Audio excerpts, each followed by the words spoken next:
And do not get it confused. I'm not a scholar or a preacher. I'm just a regular dude who makes mistakes too. But we are reflections true.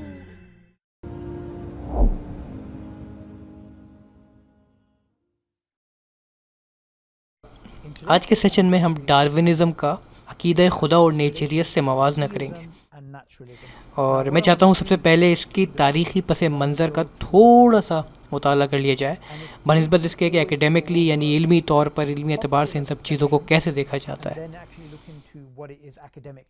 کیونکہ Darwinism کو لے کے، Darwinian ارتقاء کے نظریوں کو لے کے عام عوام اور اسکالرس کی سمجھ میں، فہم میں زمین آسمان کا فرق ہے، جس کو ہم ڈسکس کریں گے. تو پہلا سوال یہ ہے کہ پہلی بار ارتقاء یعنی کہ جس کو ایوولوشن بھی کہا جاتا ہے، اس کا کانسیپٹ، اس کا نظریہ کب منظر عام پہ آیا؟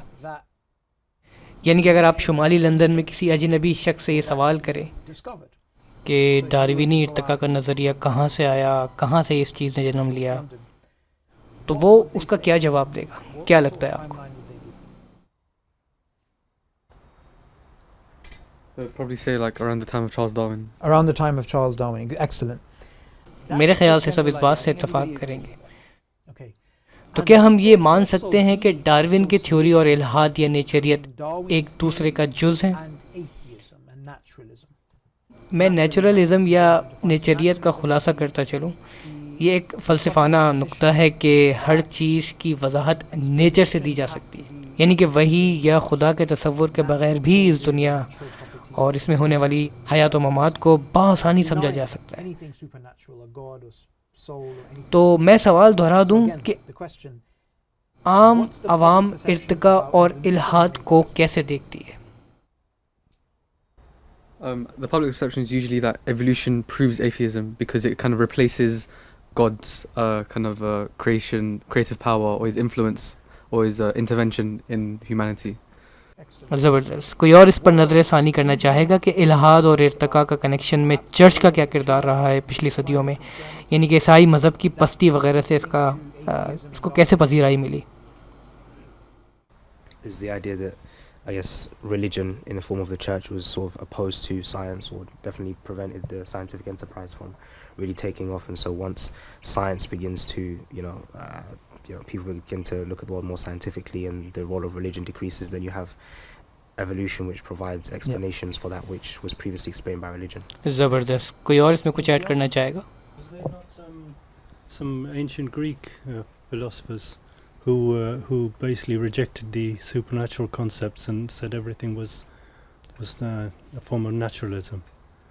Yeah. Before Socrates and Aristotle. Yeah. ٹھیک ہے، زبردست.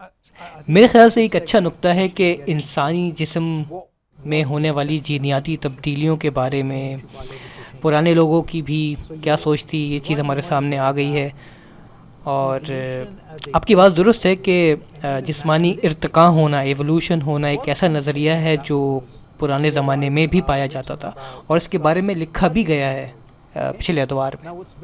اب کمال کی بات یہ ہے کہ جس طرح یہ سب ہماری تعلیمی اداروں میں سکھایا اور پڑھایا جا رہا ہے میڈیا کے ذریعے، نیٹ فلکس وغیرہ، تو عام عوام یہ سمجھنے لگی ہے کہ چارلز ڈاروین ارتقاء کا نظریہ جو لایا ہے وہ الحادی یا دہریت پسندانہ نظریہ ہے جس میں خدا کا تصور ہی نہیں ہے، اور یہ مغرب میں مذہبی زوال کی ایک بڑی وجہ ہے.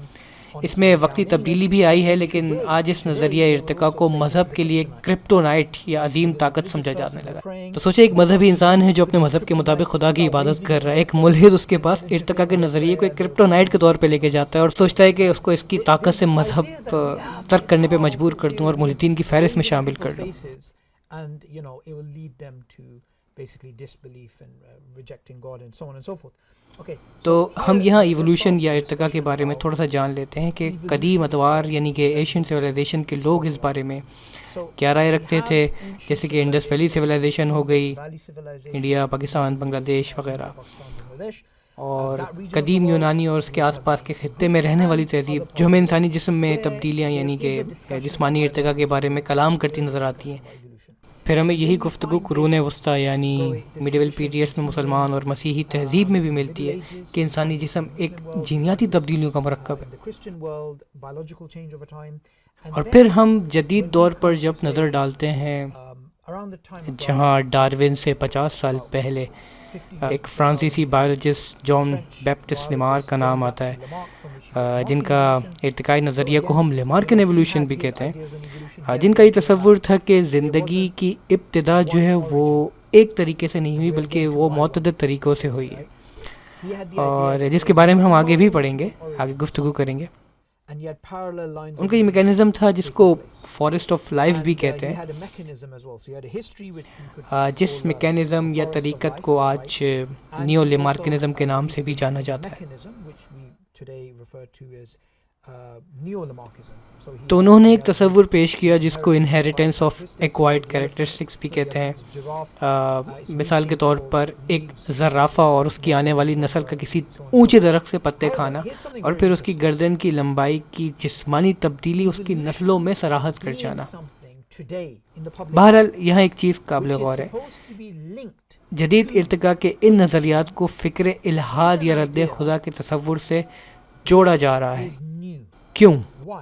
کیونکہ ڈارون سے پہلے جان بیپٹسٹ لیمارک اور اس سے پہلے آنے والی تہذیبیں، انڈس ویلی سویلائزیشن، یونانی سویلائزیشن وغیرہ کے مابین یہ تصور کیا جانا کہ انسان کا جسمانی ارتقاء انکار خدا کی دلیل ہے یا یہ کائنات خود ساختہ نیچریت کے اصولوں پر چلتی ہے، یہ نظریہ آپ کو کسی تہذیب میں نہیں ملے گا. ہاں کچھ اصولی لوگ آپ کو اس ادوار میں ضرور ملیں گے جو نیچرلسٹ تھے، جو خدا کے منکر تھے اور ان کا ایک اپنا دنیاوی حیاتیاتی تصور تھا.